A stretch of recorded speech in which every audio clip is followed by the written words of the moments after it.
ಸಮಸ್ತ ಕೇವಲಿಗಳಿಗೆ ಜಯವಾಗಲಿ, ಸಮಸ್ತ ಗುರುಗಳಿಗೆ ಜಯವಾಗಲಿ. ಒಂದು ಊರಿನ ಪರಿಚಯದ ಬಗ್ಗೆ ಹೇಳುತ್ತೇನೆ. ಒಂದು ಸಲ ಒಂದು ಪಂದ್ಯ ಏರ್ಪಟ್ಟಿತು. ಆ ಪಂದ್ಯದಲ್ಲಿ Russia, German, America, Africa, Hong Kong, Bharat ಎಲ್ಲರೂ ಇದ್ದರು. ಆ ಪಂದ್ಯ ಹೀಗೆ ಇತ್ತು. ವಿಮಾನ ಎಲ್ಲ ದೇಶಗಳ ಮೇಲೆ ಹೋಗುತ್ತದೆ.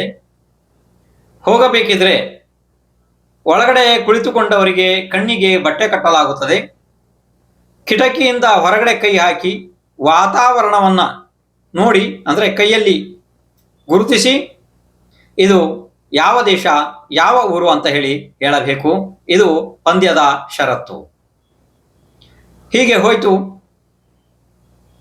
ಯಾವ ದೇಶದ ಯಾವ ವ್ಯಕ್ತಿ ಕೂಡ ಅವನ ಊರನ್ನ ಹೇಳಲು ಆಗಲಿಲ್ಲ. ಆವಾಗ ವಿಮಾನ ಹೋಗ್ತಾ ಹೋಗ್ತಾ ಒಂದು ಪ್ರದೇಶಕ್ಕೆ ಹೋಯಿತು. ಆವಾಗ ಒಬ್ಬ ವ್ಯಕ್ತಿ ಕಿಟಕಿಯಿಂದ ಹೊರಗಡೆ ಕೈ ಹಾಕ್ದ, ಆಮೇಲೆ ಒಳಗಡೆ ಕೈ ತಕ್ಕೊಂಡ, ಪಟ್ ಅಂತ ಹೇಳ್ದ, ಇದು ನನ್ನ ಊರು ಇದೆ. ಅದಾದ ನಂತರ ವಿಮಾನ ಕೆಳಗೆ ಇಳಿಸಲಾಯಿತು.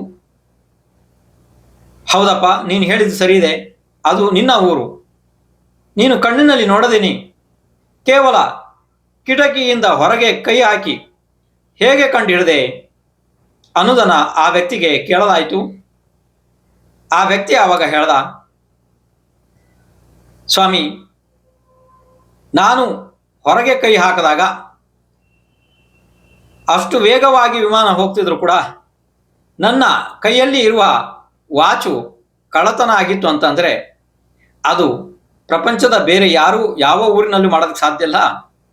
ಆವಾಗಲೇ ನನಗೆ ಗೊತ್ತಾಯಿತು ಇದು ನನ್ನ ಊರಿದೆ ಅಂತ ಹೇಳಿ. ನಾನು ಹೊರಗಡೆ ಕೈ ಹಾಕಿದೆ. ಒಳಗಡೆ ಕೈ ತಗೋಬೇಕಿದ್ರೆ ವಿಮಾನದಲ್ಲಿ ಕೈಯಲ್ಲಿರುವ ವಾಚು ಕಳವಾಗಿತ್ತು. ಅಂದರೆ ನೋಡಿ, ಸಾರಾಂಶ, ಒಬ್ಬೊಬ್ಬರ ತಮ್ಮ ಊರಿನ ಬಗ್ಗೆ ಅಭಿಪ್ರಾಯ ಅಥವಾ ಊರುಗಳು ಆ ರೀತಿ ಆಯಿತು ಅಂತಂದರೆ ಹ್ಯಾಗೆ ತಾನೇ ಸುಧಾರಣೆ ಆಗೋದಕ್ಕೆ ಸಾಧ್ಯ?